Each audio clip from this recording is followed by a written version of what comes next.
Janhvi friendship ಇಂದ ನನಗ್ ಕಳಂಕ ಬಂದಿದೆ. ಆ ತರದೊಂದು ಸ್ನೇಹಕ್ಕೆ ನಾವು ಬ್ರೇಕ್ ಕೊಡೋದು ಉತ್ತಮ. ಇದು ಜಾನ್ವಿಯ ಹೊಸ ಅಧ್ಯಾಯ, ಆದ್ರೆ ಹೆದರೋಳ್ ನಾನಲ್ಲ. ಬಿಗ್ ಬಾಸ್ ಕನ್ನಡ ಸೀಸನ್ 12ರಲ್ಲಿ ಅಶ್ವಿನಿ ಗೌಡ ಹಾಗೂ ಜಾಹ್ನವಿ ಸದಾ ಒಟ್ಟಿಗೆ ಇರ್ತಿದ್ರು. ಇಬ್ಬರು ಒಬ್ಬರಿಗೊಬ್ಬರು ಸಾಥ್ ನೀಡುತ್ತಾ ಸುದ್ದಿ ಮಾಡಿದ್ರು. ಇವರಿಬ್ಬರು ಒಟ್ಟಾಗಿ ಇರೋದು ಯಾವ ರೀತಿ ಕಾಣಿಸುತ್ತೆ ಎಂಬ ಸತ್ಯವನ್ನ ಸ್ವತಃ ಸುದೀಪ್ ಅವರೇ ವೀಕೆಂಡ್ ಎಪಿಸೋಡ್ ನಲ್ಲಿ ಹೇಳಿದ್ರು. ಮೊದಲ ವಾರದಲ್ಲಿ ಅಶ್ವಿನಿ ರಾಜಮಾತೆಯಾಗಿ ಮನೆಯ ಮೇಲೆ ಹಿಡಿತ ಸಾಧಿಸಲು ಪ್ರಯತ್ನಿಸಿದಾಗಲೇ ಹಲವರ ಮನಸ್ಸಿನಲ್ಲಿ ಅವರ ಕುರಿತು ಒಂದು ಅಭಿಪ್ರಾಯ ಕ್ರಿಯೇಟ್ ಮಾಡಿಕೊಂಡಿದ್ರು. ಆದರೆ ಅದೇ ವಾರ ಕಿಚ್ಚನ ಪಂಚಾಯಿತಿಯಲ್ಲಿ ಜಾಹ್ನವಿ ಸೈಲೆಂಟ್ ಆಗಿರುವುದು ಯಾಕೆ ಎಂಬ ಪ್ರಶ್ನೆಯನ್ನ ಸುದೀಪ್ ಕೇಳಿದ್ರು. ಸುದೀಪ್ ಬುದ್ಧಿವಾದ ಹೇಳಿದ ಬಳಿಕ ಎಚ್ಚೆತ್ತುಕೊಂಡ ಜಾಹ್ನವಿ ಎರಡನೇ ವಾರದಿಂದಲೇ ಅಶ್ವಿನಿ ಗೌಡ ಜೊತೆ ಸೇರಿ ಮನೆಯಲ್ಲಿ ಭಾರಿ ಸದ್ದು ಮಾಡುತ್ತಾ ಹಲವು ಜಗಳಗಳಿಗೆ ನಾಂದಿ ಹಾಡಿ ಅಶ್ವಿನಿ ಅವರ ಸ್ನೇಹ ಗಳಿಸಿದ್ರು. ಇದಾದ ಮೇಲಂತೂ ರಕ್ಷಿತಾಳ ವಿಷಯದಲ್ಲಿ ಗೆಜ್ಜೆ ಶಬ್ದ ಮಾಡುವ ಮೂಲಕ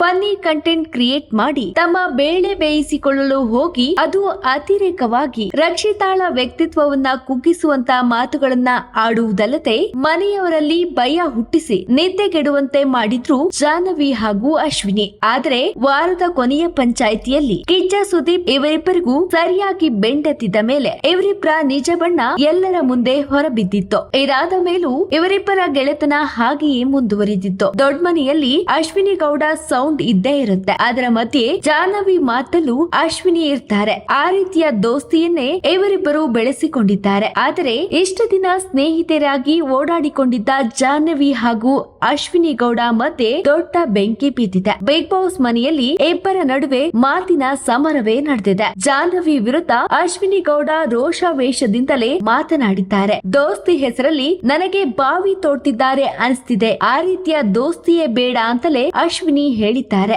ಇದಕ್ಕೆ ಸಂಬಂಧಪಟ್ಟಂತೆ ಕಲರ್ಸ್ ಕನ್ನಡ ಪ್ರೋಮೋ ಒಂದನ್ನ ಹಂಚಿಕೊಂಡಿದೆ. ಅದರಂತೆ ತಮ್ಮ ಎದುರಾಳಿ ಸ್ಪರ್ಧಿ ದೊಡ್ಡ ಮನೆಯಲ್ಲಿ ಇರಲು ಯೋಗ್ಯರಲ್ಲ ಎಂಬುದನ್ನ ತಿಳಿಸುವಂತೆ ಬಿಗ್ ಬಾಸ್ ಹೇಳಿದ್ದಾರೆ. ಈ ಚಟುವಟಿಕೆಯಲ್ಲಿ ಬಿಗ್ ಬಾಸ್ ಮನೆಯಲ್ಲಿ ಹಕ್ಕ ಬುಕ್ಕರಂತಿದ್ದ ಅಶ್ವಿನಿ ಹಾಗೂ ಜಾಹ್ನವಿ ಎದುರಾಳಿಗಳಾಗಿದ್ದಾರೆ. ಮೊದಲು ಮಾತನಾಡಿದ ಅಶ್ವಿನಿ ಗೌಡ, ಜಾಹ್ನವಿ ಫ್ರೆಂಡ್ಶಿಪ್ ನಿಂದ ನನಗೆ ಕಳಂಕ ಬಂದಿದೆ. ನನ್ನನ್ನು ಮುಂದೆ ಬಿಟ್ಟು ನೀವು ಹಿಂದೆ ಇದ್ದು ತಮಾಷೆ ನೋಡುತ್ತಾ ನನ್ನನ್ನು ಬಿಗ್ ಬಾಸ್ ಮನೆಯಿಂದ ಹೊರಗೆ ಕಳಿಸಬೇಕು ಅಂತ ಕಾಯ್ತಿದ್ದೀರಿ. ಫ್ರೆಂಡ್ಶಿಪ್ ಅಂತ ಹೇಳಿಕೊಂಡು ಬಾವಿ ತೋಡುತ್ತಿದ್ದೀರಾ ಅಂತ ಗೊತ್ತಿರಲಿಲ್ಲ. ಇಂಥ ಸ್ನೇಹಕ್ಕೆ ನಾನು ಬ್ರೇಕ್ ಹಾಕೋದೇ ಒಳ್ಳೆಯದು ಎಂದು ಹೇಳಿದ್ದಾರೆ. ಈ ವೇಳೆ ಅಶ್ವಿನಿ ಮಾತಿಗೆ ಎದುರುತ್ತರ ನೀಡಿದ ಜಾಹ್ನವಿ, ನಿಮ್ಮ ಆಟನ ನೀವು ಆಡುತ್ತಿದ್ದೀರಾ, ನನ್ನ ಆಟವನ್ನ ನಾನು ಆಡುತ್ತಿದ್ದೇನೆ. ಕೆಲವರ ಆಟ ತುಂಬಾ ಫಾಸ್ಟ್ ಆಗಿ ಕಾಣಿಸಬಹುದು, ಇನ್ನು ಕೆಲವರ ಆಟ ತುಂಬಾ ಸ್ಲೋ ಆಗಿ ಕಂಡು ಗುರಿ ಮುಟ್ಟಬಹುದು ಅಂತ ಎದುರೇಟು ನೀಡಿದ್ದಾರೆ. ಒಟ್ಟಾರೆ ಬಿಗ್ ಬಾಸ್ ಮನೆಯಲ್ಲಿ ಸ್ನೇಹ ಪ್ರೀತಿ ಯಾವುದು